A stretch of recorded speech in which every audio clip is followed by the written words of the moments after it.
Hello ladies and gents, welcome to today's video.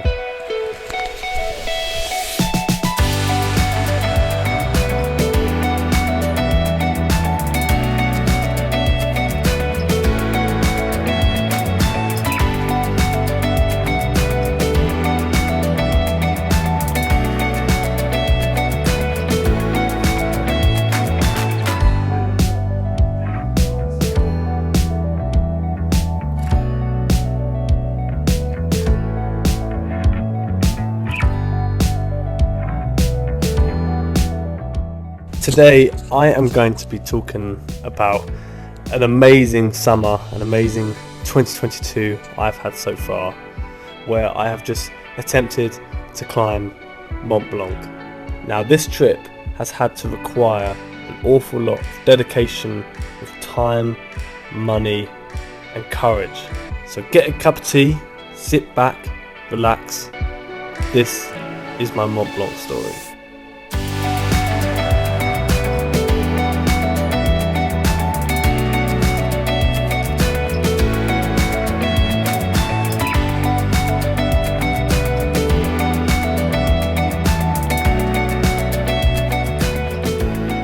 So, it all started when I was a child.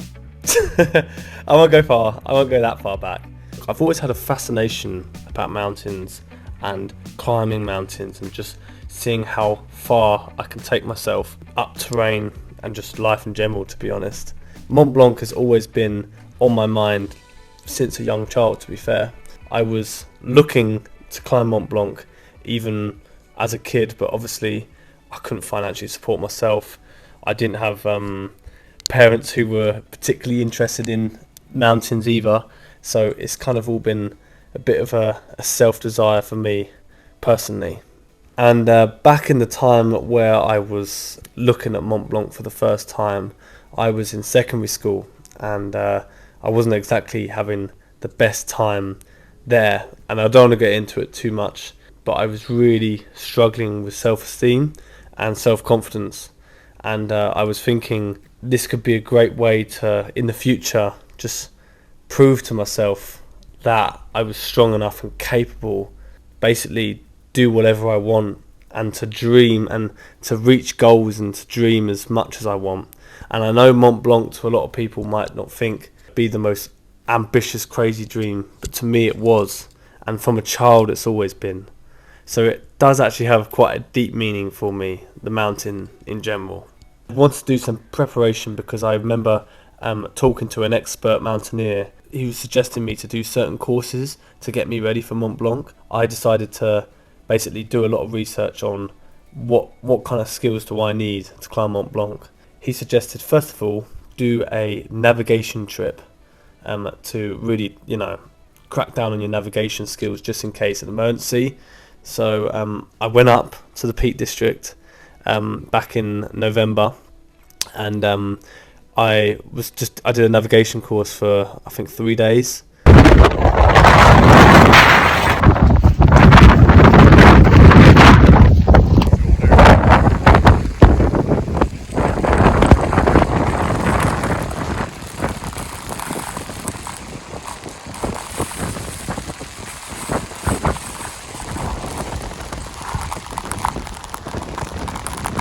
Absolutely horrendous weather, appalling, just trudging along, just having to just grip through the most horrendous winter or late autumn conditions in the Peak District up these mountains or hills. And but that seriously helped with my navigation anyway, of course. Second of all, I did a winter mountaineering course up in Scotland, which I have to admit is the most beneficial. So that was I think a 5 or 6 day course, full on days, 9-10 hour days, just slogging it up these mountains. Where are you exactly on this mountain lake?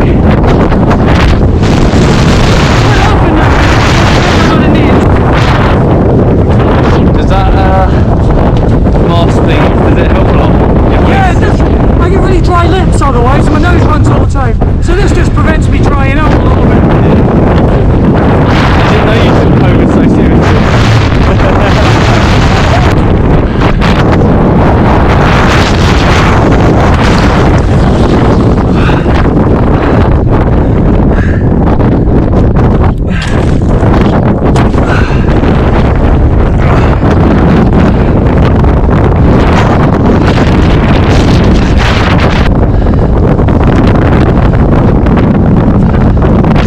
So for the winter mountaineering course, I drove up to Aviemore and stayed in the Cairngorms in Scotland for about 9 days. When I was out there, it was just it was very snowy, very cold, colder than normal actually that time of year in March, and it was very intense, and it was just once again just crazy weather, and also a lot with navigation. I got to try out a lot of my equipment, which I've done in previous videos, where I've tested out my mountaineering equipment with crampons, ice axes, ice axe arrests.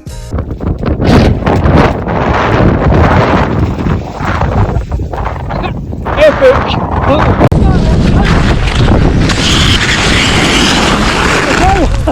That was an accident! That's where we're starting from!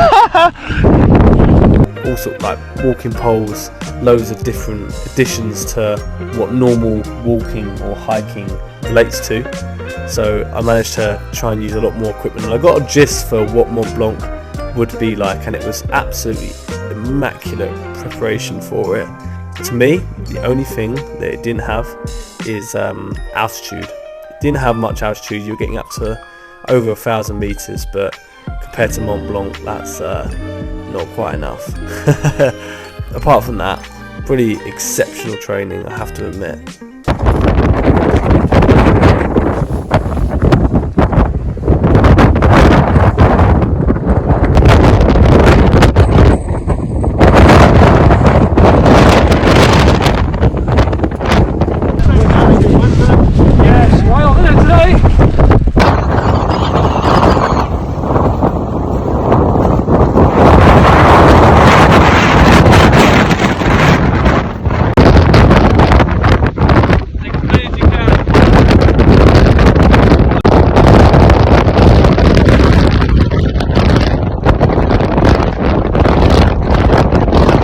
The people who I did the Scotland training with, I did it with Pure Outdoors, and the instructor I had was Dave Whiteley, and I had to shout him out. He was a fantastic coach, and even some of the knowledge and some of the stuff that he could pass on to me was just exceptional. It was it really did set me up very well for Mont Blanc, and he's done Mont Blanc as well. The other client who was with us, she did Mont Blanc as well, so it was just a fantastic set of people to be with, because you can talk to both people and they've both done it together. So yeah, just shout out to those two. And Dave though, what an exceptional instructor. It was interesting because we were talking about all sorts of different topics, including how much the Cairngorms has changed and the Alps with the lack of snow these days, and the ice. It's just absolutely devastating when you actually hear that he's been doing it for 15-20 years plus, and just the changes that he's seen is just so sad. I was just so shocked after hearing this stuff, because he was saying, I don't know if you heard in the videos, that it comes in seven-year periods. That's what he used to think, but no, it's just all changing at such a rapid rate these days, accelerating. Initially I thought it went in like 7-year cycles, but I think I just got lucky for a couple of cycles. Dave also gave me a massive confidence boost in what he was talking about, because he was saying that Mont Blanc requires an awful lot of fitness, and he was saying that I've already got the technical ability for Mont Blanc with what he's seen. You know, he thinks I'm completely competent up in the mountains, and he said I was fit enough with my exercise regimes and what I was actually doing as well, 3 months prior to Mont Blanc, and he just really gave me a massive boost, a confidence boost in, you know, thinking I can do this. But you're saying, so surely I'm not the fittest person that you can. No, well, I mean, I don't know. Because I hadn't done any training. Yeah, but you're a natural. You're a 22-year-old tall man that both got all those things down. But you're naturally, you're playing, come out of school, you've obviously done, I don't know, played football and exercise, whatever you've done. You are the prime of your life in terms of fitness. Like, if you went to join the Marines now, they'd like, oh, have him because he's the fittest we're ever going to get. He's got no injuries, and then we can put him all into a fighting machine. Yeah, so genuinely, you are kind of the fittest type of person, I'll tell you. Dave is a fantastic person to know, and a fantastic contact if you want to climb Mont Blanc. So if you've got any ideas, give him a shout. I'll put his Instagram in the description. So the footage that I've showed you so far has just been the first 2 days. Obviously I was out there for a lot longer, so there's a bit more footage, and to be fair, it did become a little bit more pleasant.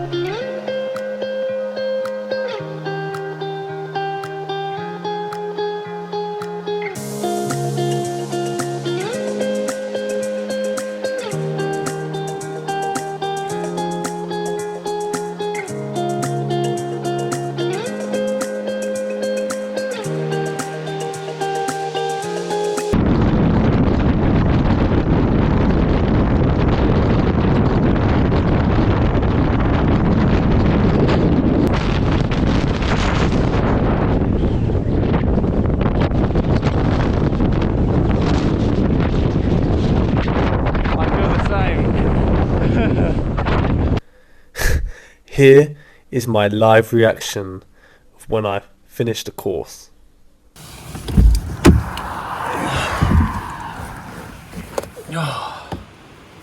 I am done with the course. Here's pretty good.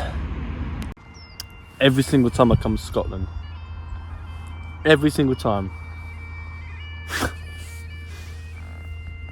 Man, we were climbing this actual Cairngorm, and bloody hell, it was just so intense.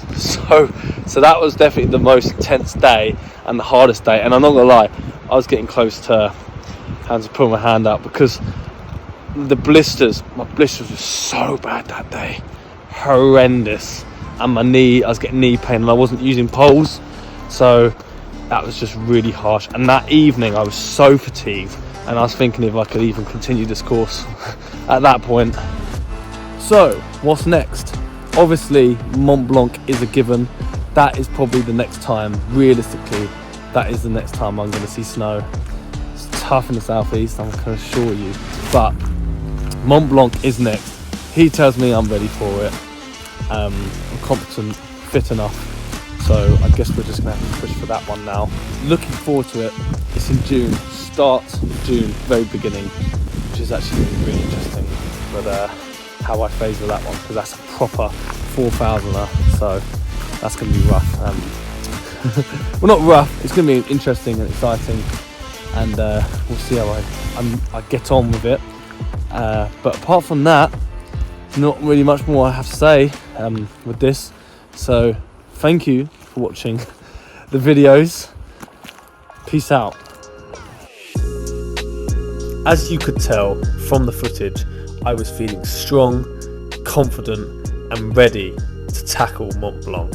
I also thought, look, after doing the last 2 courses, it was going to give me a massive step up over all the other clients who would be tackling Mont Blanc with me. So to be honest, I was feeling very confident. So a few months passed anyway, and after continuing to do high intensity exercises for cardio, I booked a flight to go to Chamonix. But unfortunately, this was the time when EasyJet was having an absolute shambles. They were cancelling all our flights, which was a nightmare. So I managed to rebook with the skin of my teeth, just managing to get on the course.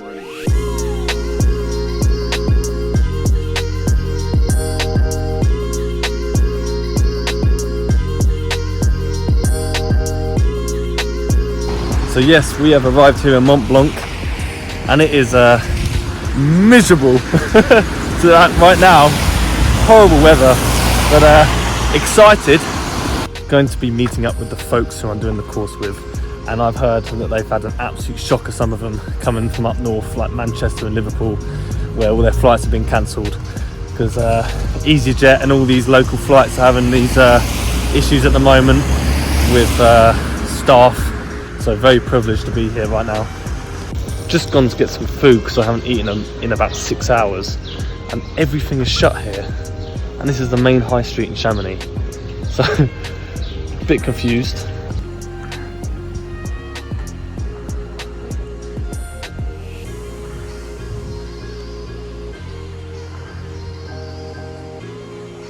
I don't even know which one of these is Mont Blanc, but I'm sure I'm going to find out tomorrow. So I arrived in Chamonix after getting up at ridiculous clock in the morning for my flight, and I can't lie, when I was walking to the chalet where I was staying, and there was mountains absolutely everywhere surrounding Chamonix, I was getting a little bit intimidated, and I'm not gonna lie, a bit of anxiety started to creep in as well, just by looking at the scale and how high they were. I've never seen mountains so big. In fact, that whole afternoon I felt pretty anxious with what was going on, and the uncertainty of just the whole event really escalated for some reason. It was like I planned it and it was all booked and everything was fine, and I was like, yes, I'm going to tackle Mont Blanc. And it's almost like coming up against an opponent that you've been thinking of and eyeing up for like months on end, like a year for this. And then suddenly when the actual situation comes and you're face to face with these massive mountains and you're like, I'm going up higher than that. It is quite a surreal feeling, really. But things did get better as I started meeting a lot of the other teammates who were going to be climbing Mont Blanc, which were also reassuring, having a laugh, having a little bit of drink. Yeah, it was a good night. And on the whole, there were some really decent lads on my course, and some of them had some horrendous horror stories of their flights as well, just like I was, so they could relate with me, and God, theirs was so much worse. So the next day, we were to climb Gran Paradiso, which is the highest peak in Italy. That was going to be the warm-up mountain before Mont Blanc. This is where we're going tomorrow. Top of that peak. So the guides could see us to see if they thought that we were capable, and just to see where every single person stands in fitness levels, skills levels, and how committed everyone is. So on the first day of climbing Gran Paradiso, you just go to the halfway hut in the middle, so from ground level to the mountains. So it's about 2,300 meters up, and in this hut I stayed in the same room as all 10 of my teammates, in these big bunk beds, triple bunk beds, just across each side of the room in this kind of very small, compact room. And yes, it's not exactly 5-star luxury, but it's what you've got to deal with when you're climbing up in altitude. You get given food like dinner and breakfast, but you have to provide your own lunch, which is a bit weird. But I managed to try to sleep, but the clients and the instructors, the guides, were telling us that we had to be up at 3 a.m. 3 groups on the glacier. When we get there, it's flat, so it's enough space to organize. Each group will have a guide, and it's gonna be an independent group. So just had an update of what we are doing tomorrow, and we're climbing obviously the mountain way over there, but we've got to be up at 3:30 tomorrow because apparently we've got to race against the sun to get there before the sun goes down later on, even though it's only taken us about 6 hours apparently. So a little bit confusing with that, but yeah, 3:30 in the morning, even earlier than my flight when I had to be up at about 3:45. So gonna be very sleep deprived, which I already am, with loads and loads of people together. You've seen what it's like. It's just grim. So, and I've just looked up as well, if I was to go to sleep right now, I would get about 5 hours. So yeah, so things are a little bit concerning on that side, but I'm gonna have to just go through it and get through it, and that's why you do these things, isn't it? usually on the last part. So this 200 meters below the summit, we have. They deliberately get up ridiculously early, so the rock and the ice is frozen solid, so it's at its coldest state. So when you're climbing up, especially, you know, rocks aren't tumbling down, and when you're getting to the top, all during the day, the snow and the ice is thawing, so melting inside, so the rocks are becoming looser. So that's why it's so important to leave so early. But at the time, I had no idea why we're leaving so early, and I was just like, I didn't sign up for this. It was just ridiculous. And yeah, we got very, very little sleep that night when we were trying to summit. You all know me, I'm Graham. This is Pete, nice to meet you. Ollie. our beautiful guide Gareth, and we are all as one now. Oh, and here's Tom, don't forget. Don't forget little Tom there. Yeah. Late to the party. Strap in, buddy. Tom's been doing his makeup. Absolutely. Too busy. I've around. I've got lip salve on, you've got a harness. Yep. Let's get it done. Let's get it done. It's his highest mountain. Not bad. I came from the mud. There's dirt on my hands. Strong like a tree. There's roots where I stand. Making our way up. Oh, I've been running from the law. We're now tied together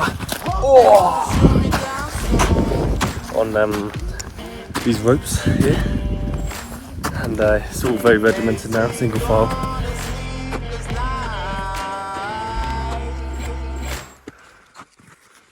Try to catch me howling at the moon.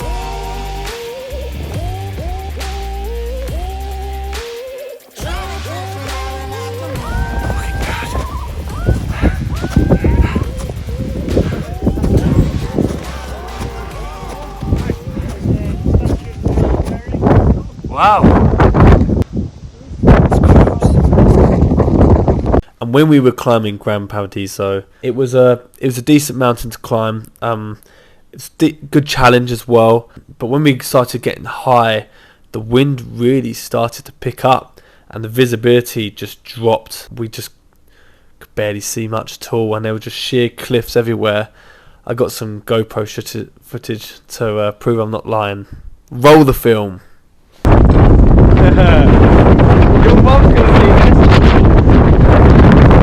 this. So when we got to about 30 meters from the top, the summit suddenly becomes just a knife ridge edge, where you basically, the only way you can get to the top is climbing either from one side, which is a very technical crevasse, or you take the ladders that the Italians have put in.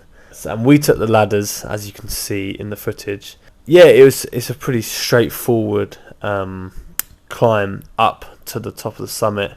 Yeah, when you get close to the top, it gets a bit scrabbly because there's the stairs just suddenly stop. But on the whole, it's pretty straightforward, and it was a successful summit, and that was the first on the course. So the issue was, after we celebrated getting to the top and we summited, we were pretty happy. It was now time to come down, and obviously because visibility was so poor, it was pretty tough, and we were going along these knife ridge edges just on one side with heavy winds, and literally just a sheer cliff on one side of you, which was pretty terrifying. So now, Graham, do you see the picture? You're going to kind of head slightly down to the right. So the ridge, kind of, you see the next pigtail? So you're going to have the rope on the other side now, okay? So rope to the rock. Okay, this one. Yeah, very good.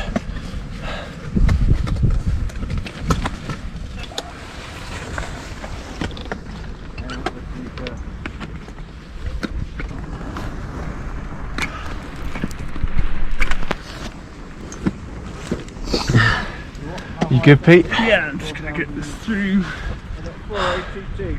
So 48. Nice and good. No, there's no need to come down here.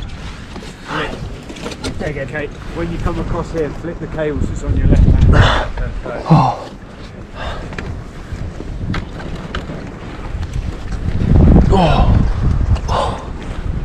What I did is I walk and then flip it. And then I turn.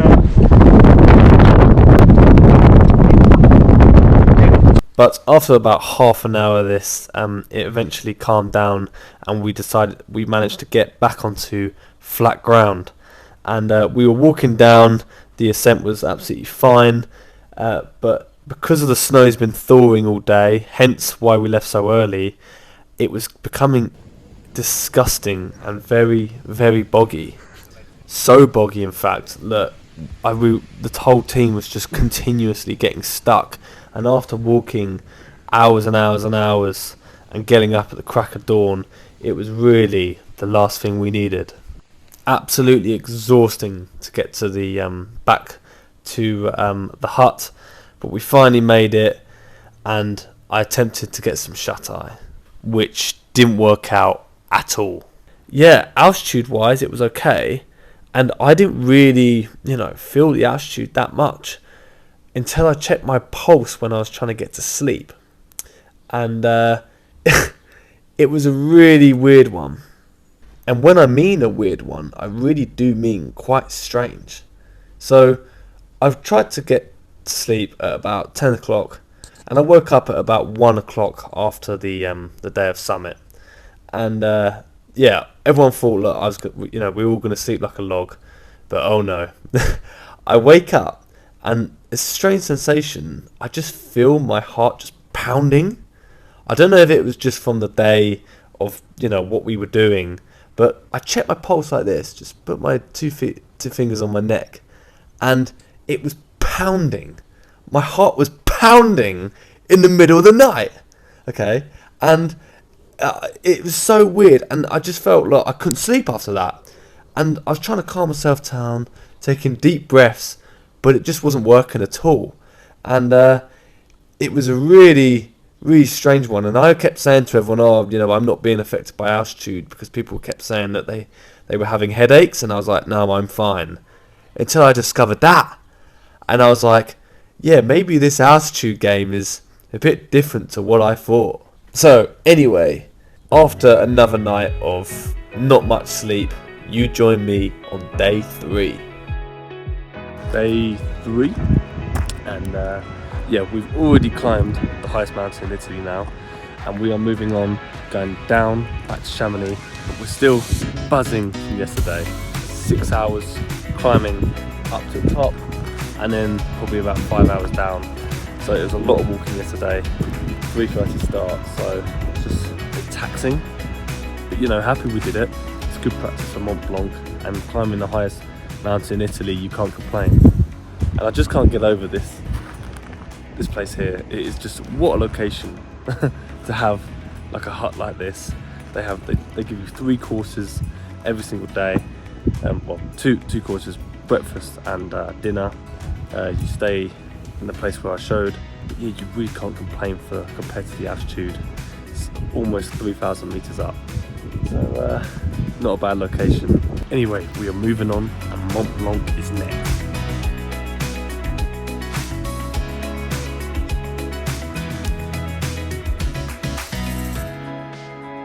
So, after a few hours trekking back down from the hut and seeing some of the most amazing scenery, we made it back to Chamonix.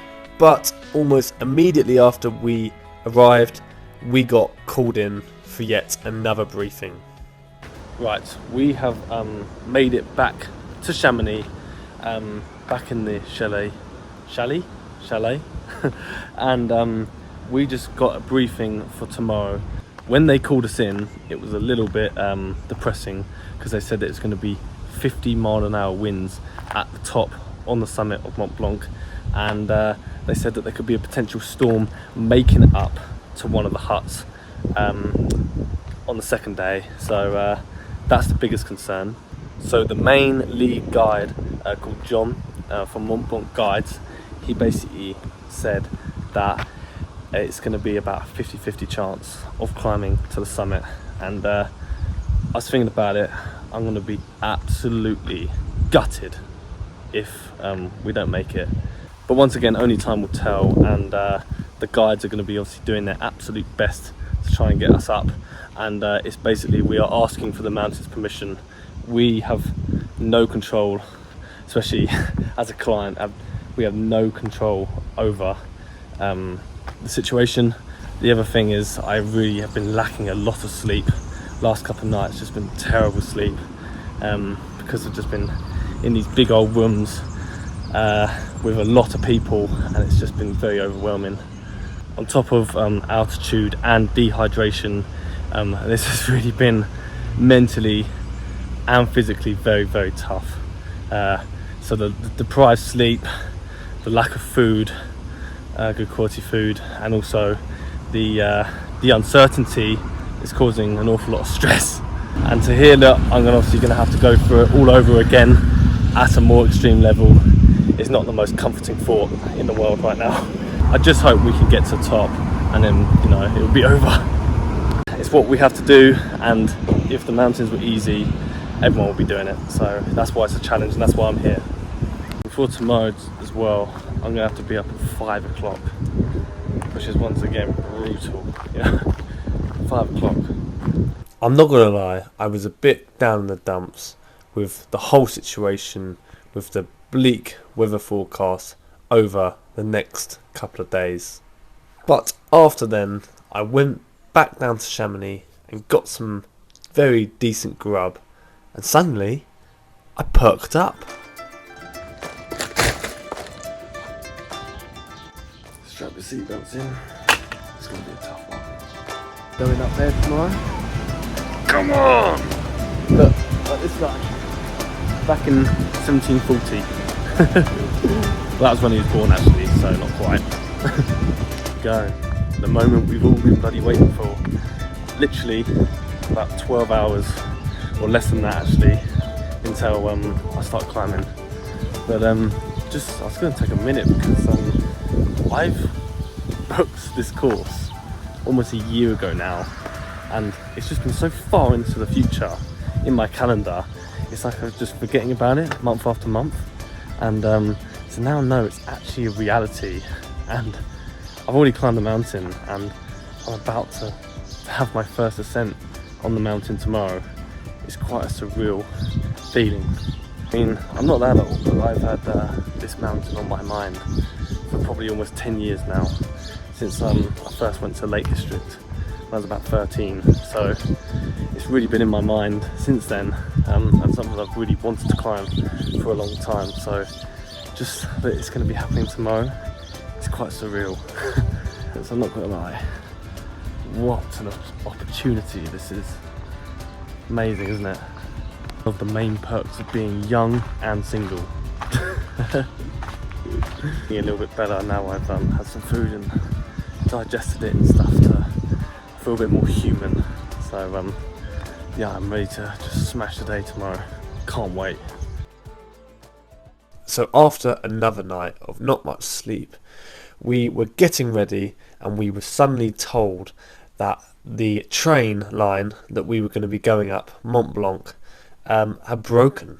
So now we have to walk an extra 2 to 3 hours to get to the first hut.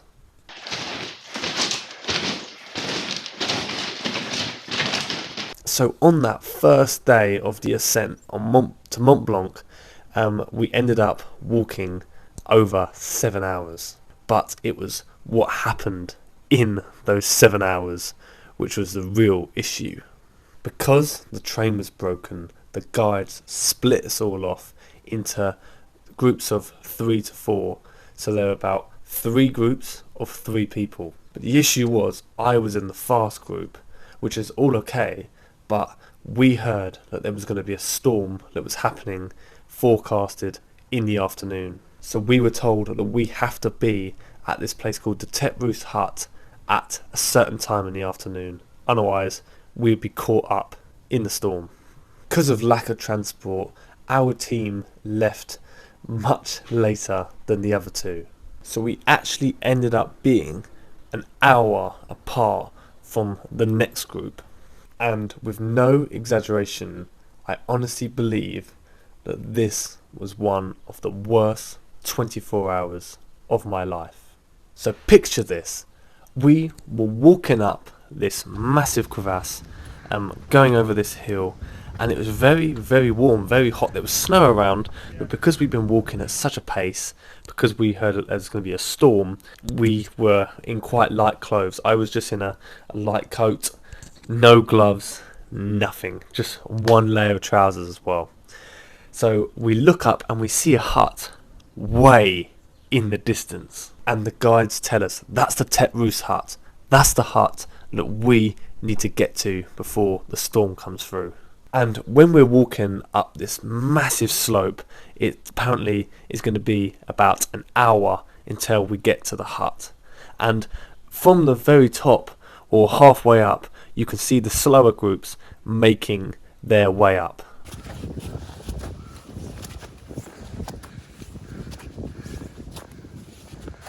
Then, suddenly, I just hear a thud of thunder. And I say to all the group, I'm just like, did you hear that? And everyone's like, no, didn't hear that. So we continue walking, and it happens again, louder. And I said to the guy, did you hear that? And then he was like, yes, we heard that. And he looked back and he was like, guys, we need to get a move on. That's the Goutte up there. That's where we're going to be staying tomorrow night. Right at the top. So then he just starts tanking it up the mountain. Literally just starts bolting it almost as fast as he can. And of course, when you see your guide just lose it like that, it all sorts of emotions start going through your head. Obviously, normal thunder and lightning and storms aren't that big of an issue, but when you're climbing isolated up a mountain with a lot of metal on you, you have crampons on you, you have an ice axe on your back, you've got poles, I had a watch, I got so much metal on me, and we all did. And when you're so isolated at the top of a mountain, so close to the clouds, you're literally in the clouds, that is quite terrifying. With all of that considered, the risk significantly spikes. Like I was saying, we were just absolutely bolting it up the top of this crevasse mountain here. You know, we just weren't stopping, but the thunder was getting louder, more consistent as well. And then you started to get, first of all, little pellets of hailstones hitting you. Initially, it wasn't too bad, but then, in a span of about 5 minutes, they start getting much bigger. And also, the wind drastically picks up as well. So you've got multiple elements hitting you now, and it actually becomes incredibly painful. And the time of all of this going on, we still had over 40 minutes to get to the hut. Because of the conditions, we actually managed to catch up with the slow group, and I'm not going to lie, it sounds horrible, but it became every man for himself. A lot of us overtook the slow group and just kept ploughing on towards the hut. Never have I ever had to activate survival mode with my body like that. I've never experienced anything like that. The thunder forever started getting more and more regular. It was coming to a point where it was about every 10 seconds, and it was so close as well, so close. And this metal pole we see in the middle of this side of the cliff, it was just vibrating and going mad as well, and that doesn't exactly give much reassurance. As soon as we went past this rattling pole, the visibility also took a massive drop. And there was a time when I overtook the slow group and I was isolated on my own for a few minutes, just completely isolated, had no idea where I was, and the clouds, the fog was so bad I could barely see anything, and the pain from these pellets hitting me was becoming unbearable. Normally in these kind of places you take extra care, but when you're in that situation and you're just trying to ramp as fast as you can and just trudge up this mountain. You know, it was a very unforgiving place. Factoring in as well the wind smashing against you, or coming from your right on your back, just smashing you one way, which making you very unsteady, and you're having to go along these knife cliff edges, especially on the left hand side. It really is just a brutal situation. But because visibility was so poor, I couldn't even see the hut in front of me. I could see, you know, thunderbolts smashing down in front of me, but no hut. I didn't want to stop to get gloves out of my bag because of the situation that's presented itself, so I just kept going on, and I had one pole with me in my hand, and I was just using the pole to just keep driving me forward. But because my hands were just locked up, I kept losing grip of the pole, and the pole kept falling to the ground, and I had bare hands, so they were smacking against my hands, and I had lumps all over my hands. And because the temperatures got so much colder as well, I had bare hands for like an hour, and I couldn't feel them at all, and I couldn't move them. The freeziness on my hand was so bad, I could barely pick it up as well. So it's becoming an issue. I was getting close to just leaving the pole there because I had no feelings of my hands. The closest thing that I would describe the hailstones was being consistently shot by a paintball everywhere. Just rains of paintballs coming down at you. I think that's the closest analogy I can get for what the situation, what it felt like. Factoring in as well with the terrible, horrendous, God knows what miles per hour winds, and the thunder smashing down, crackling onto the ground. It was a pretty surreal experience, to be honest, and one I'm probably never going to forget. But mercifully, I managed to find another group who was there trying to get up, and I finally see a guide, and I stick with that guide for about another 20 minutes. Like I said, I was absolutely exhausted, but at the same time, with the adrenaline and the situation that's presented itself, I wasn't feeling that at all. It was 100% alertness and survival mode activated. It was like my mind and my body was just autopilot, going along these cliffs and trying to just get out of this situation. Finally, we see a silhouette of a hut, and we just steam towards it in the distance, and visibility clears ever so slightly, so you can see a little bit more the higher you went above the clouds. And we kept going forward towards this hut, but it was shut. It was an old hut. Look, it's not in use anymore, but it was excellent shelter. When we found refuge and hid and took shelter behind this hut, the wind was not really an issue anymore. We managed to just shield ourselves enough, and the teammates managed to get into my bag and get the gloves and put them onto me. But the pain of putting the gloves on and the blood coming back to my hands was unbelievable. It was just so painful, and I was literally shouting. We're all looking after each other as best we can. You'll be alright, Tom. It felt like when you have freezing cold hands, and it's like putting them in like a hot tub and just chucking them in and leaving them there, and you're not allowed to take them out. That is the similar amount of pain, I would say. After about 5 minutes, amazingly low, I started to get a little bit of feel out of them. And because I've just had this injection of a bit more movement, I managed to be able to ramp on a few more layers as well to protect myself, because I was absolutely freezing. Also, going back to the hailstones, I saw someone holding their eye because they were getting smacked with their eye from the hailstones. I saw people bleeding from their hands. It was just absolute. It felt like a war zone. So after I started feeling a bit better, few more people were coming to the shelter, or coming behind this wall for shelter as well, and they needed assistance putting gloves on, getting layers on. So, you know, I decided to return the favour for them because a lot of them were in serious need.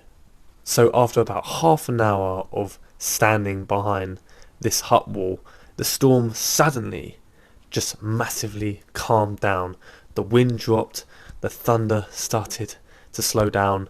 It was still going, but it started to slow down, and we decided to make our move, to push for the main Tetrus hut. And I actually managed to get some GoPro footage as well.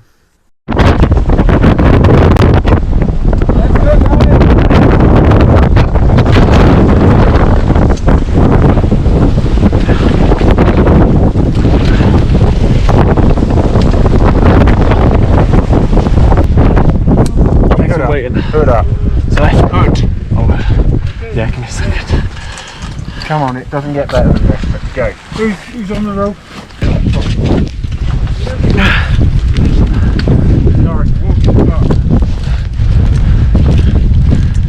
Oh, jeez.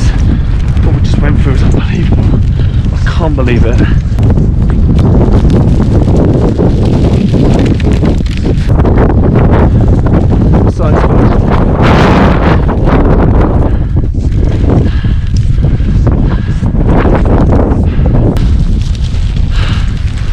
Good.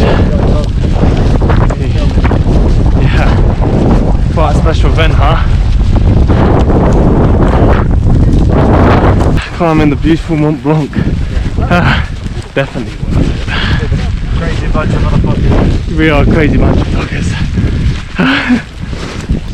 Jesus, thank God. Just get in there. Hallelujah. Hallelujah. Hallelujah. Oh my gosh. Hallelujah. Oh, well done, boy. Oh, well done. Well done, man. Bring it in. Pete, We've been a you comedy, good? maybe a strike for you. Jesus. You guys got. Oh, look at that view. Oh, that. Mate, I got proper Mate, by myself. I felt like we were going to die. I literally I was coming around like an exposed corner. And I just Oh, mate. felt if I stood up, I was just going to get rocked off. Yeah. So I was just lying down, just clinging to these rocks, just praying. Praying it didn't get hit. Oh, you know. Yeah, I know. Bloody terrible, wasn't it? That was horrendous. Cheers, buddy. Good job, man. Thank you. Get in there. Oh, jeez. Oh. Oh. How we doing? It's got to be pink. Yeah. Just come here. You've got shoes to take off. Yes. Huh? Oh, Jesus. Good job. Thank you. Oh. Here we go. Get blown over. Oh my gosh. Layer of plastic, he was like being in a paintball too. Yeah, that's what I said. Yeah. Have you heard the sound of the cross down Jesus. Did you see it? Oh. I saw that. Bring it in. Well done, buddy. Out of that hut. Yeah, playing it Got out. your As you could tell, the whole team was pretty happy to get to the Tetrus hut. Even though we were all in such a good mood when we got to the hut. The whole event of what happened stayed with us for the rest of the day. And after seeing some of the bruises that some people experienced, really kept it in our minds. Even though it was funny at the time, some of the bruising and wounds that was left from the storm showed, and it was pretty nasty. Here was one of the... Go on, please. Go on. Jesus. No way. The shoulders.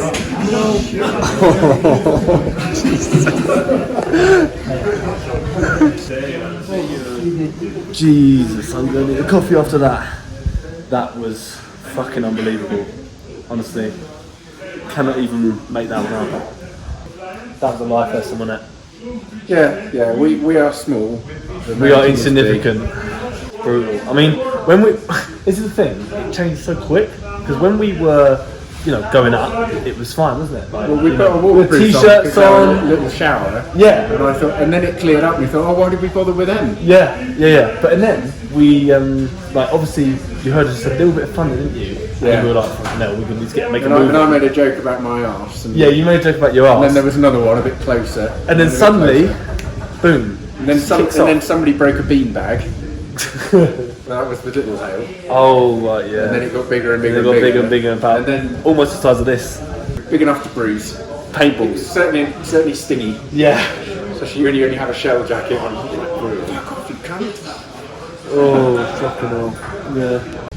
I want to be down there. Not here. I want to be up on the side. You want to be on the summit? You haven't been put off then? Not in the slightest. Not in the slightest. Jesus. I'll take the picture. I am now just absolutely terrified of Mont Blanc. Just the whole thing is just really strike fear over the whole thing. Just I'm literally completely lost for words. Just really put it in perspective how just terrifying and how scary the mountains can be and how little control you have. And proper put me off. I'm just going to have to debate if I want to summit or not now. After about an hour of people kind of rushing around and talking about it, the guides pulled us in for another briefing. They had a big decision to make, either to continue and to pursue up to summit or to take us all down, depending on the weather over the next 2 days. They decided, despite what happened, we were going to continue to go up and try and reach the summit. Obviously, it was probably a bit of a shock to the system to them, so they took extra precautions as well. I was thinking, how had they come to the decision to continue up after our horrendous downfall? One of the guides, the main lead guide, said he saw me kind of wandering around looking very stressed, so he pulled me to the corner and basically said, "What's up? I can see that you're walking around stressed, and what's going on? What you thinking?" So I basically just explained the situation of, it's a bit. I find it crazy how we're intending to go up from what we've just experienced, and he basically went on his phone, looked up the weather news the next 24 hours, and he showed me the hour by hour forecast and how it's an acceptable decision to try to summit the next day. And yes, another sleepless night rolled around, came and went, but this time, to be fair, my brain did have an excuse. So no surprise, I was up before 3 a.m. to pack all my stuff together because it was all sopping wet the night before. When I was in bed, I wore a lot of my damp stuff to try and dry it out, ready for summit day. So when we walked up to the main room to go and get some breakfast, there was a power cut. There was no lighting and it was pitch black absolutely everywhere, so we all had to use our head torches just to get around and to have breakfast. It was okay though, because we weren't there long. We just tried to gulp as much food as possible to try to, compensate for the lack of sleep. Just trying to get as much energy and calories as possible ready for the day. I suddenly started feeling really sick because I think it was just about 5 days of just literally pretty much no sleep, and it was really starting to catch up with me. It's hard to have that many continuously bad nights of pretty much no sleep without any psychological side effects. So with being run by pure adrenaline only, we walked out, packed all our stuff, and we headed outside of the hut. We were very quickly put on a harness by a guide, and we immediately started to head up this crevasse. Then we headed to, on paper, the hardest part of the mountain, where you have to scramble up these really quite sheer and sharp rocks. And in the dark, it didn't make it any easier, but there was very limited wind, and because of the snow and all the stuff that fell from the day before. Everything was icy and very, very solid. So we were heading up this cliff, scraping away with our crampons, and everything was looking okay. For some reason, when I got about halfway up, I did feel my balance was very, very off when I was scrambling up, which was the worst time to lose your balance, really. Because I was so alert, I managed to just plough on, keep going, but I just had to take it quite slow. Also, I was a bit distracted because I saw the most beautiful sunrise I think I've ever seen in my life. But because we were on such a time limit, there wasn't much time to take in the views.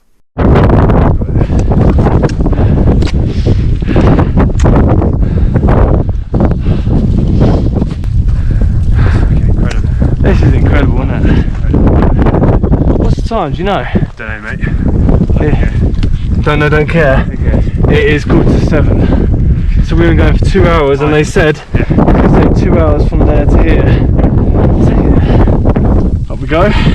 So after about the 2.5 hours of scrambling up this cliff, we finally make it to the Goutte hut.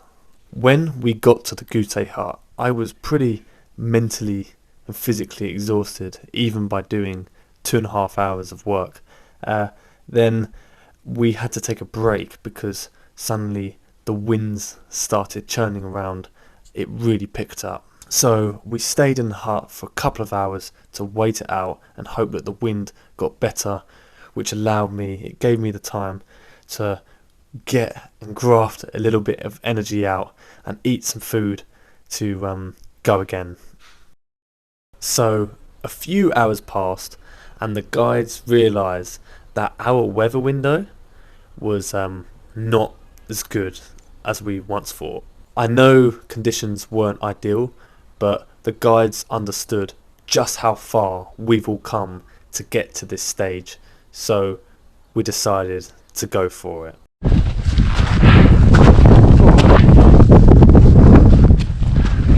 And there it is. Wow, look at that view. Whew. That's unbelievable.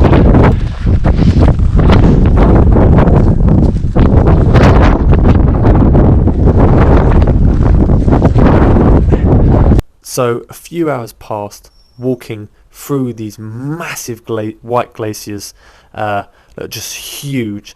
It's a very simple trek up. Obviously you have to avoid a lot of the crevasses, but it was pretty straightforward.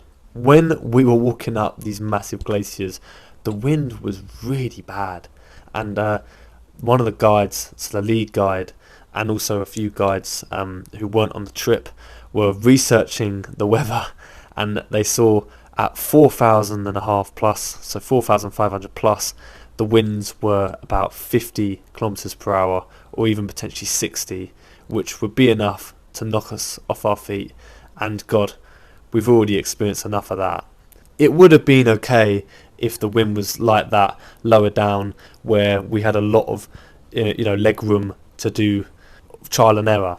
But on the top ridges of Mont Blanc, where if you do lose your balance or lose grip, that is just not an option. So we decided to keep going up, and we sought refuge in the last hut before the summit, which is about 4,300 up, and we stayed refuge there. But unfortunately, just before we got there, we saw this massive swirling clouds all around, surrounding the summit of Mont Blanc. So we sought refuge in this last hut, and the wind got worse, and unfortunately the clouds as well dropped down to our level. So when we were to leave the hut as well, you can't really see anything either. So unfortunately the guides pulled the plug on the whole operation. And as frustrating as that is, we totally got the whole situation. We took the decision on the chin, because at the end of the day we believe they made the right one as well. There's no way we could have got up there at that time. The conditions that it was up there, it just would have been a stupid decision, especially compared to, for what we've been through as well. So we totally backed the guide's decision when we did it, as disappointing as that can be. It's just something that you know we had to accept there and then in the moment. So what can you do? So we walked out the hut and got lower than the clouds, and strangely, I wasn't actually that disappointed. I just completely accepted the you know, what we had to do with the guides, and I knew that the guides could do nothing about the situation as well. Obviously, on a good day, it would have been fine. It's just the conditions, it's just the mountain, so we move on. So yeah, my childhood dream didn't come true. Well, there you have it. So close, but so far away at the same time. Absolutely gutted and pig sick that obviously we didn't summit, but you have to respect the decision that was made at the time, and you have to just see the positives really. And amazingly, there actually are, surprisingly, a lot of positives that did come out of this trip. First of all, I had an exceptional team. I had some fantastic teammates that pushed me all the way, helped me when I needed a lot of help, and just was there for me through the thick and thin. The guides were absolutely amazing too, pushing us all the way, giving us advice on the way as well, and it was just that they were sublime. I also want to thank Mont Blanc guides as well, giving us the most fantastic experience, even though it wasn't the perfect outcome, but some of the stuff that we did, and I've come to realise that it is actually really good value for money as well. So if any of you are interested in climbing Mont Blanc, check out Mont Blanc guides. The trip was exceptionally difficult and one of the hardest things I've literally ever had to do, but like I said, I wouldn't have changed it really. It was fantastic. I'm so happy I attempted it. I've been wanting to attempt it for years now, and I'm just glad I took that step forward, bit the bullet, and just went for it. But yeah, apart from that, I haven't really got much more to say. A few questions that I've been asked already is, would I do it again? Would I go again? And my answer to that is, people have obviously saying I'm crazy if I want to go for it again from the experience I had, but on the same time, I wouldn't mind getting revenge on the mountain one day, because it really is well and truly due. But having said that, I'm not 100% sure. I'm not even really thinking about that. I'm just focusing right now on other things in life and editing videos and just trying to have some other different experiences first before I start going down that road of would I do it again, would I not? We'll see. Thank you so much for watching this video. This is by far the longest video I've ever made, which has required the most effort by a long shot.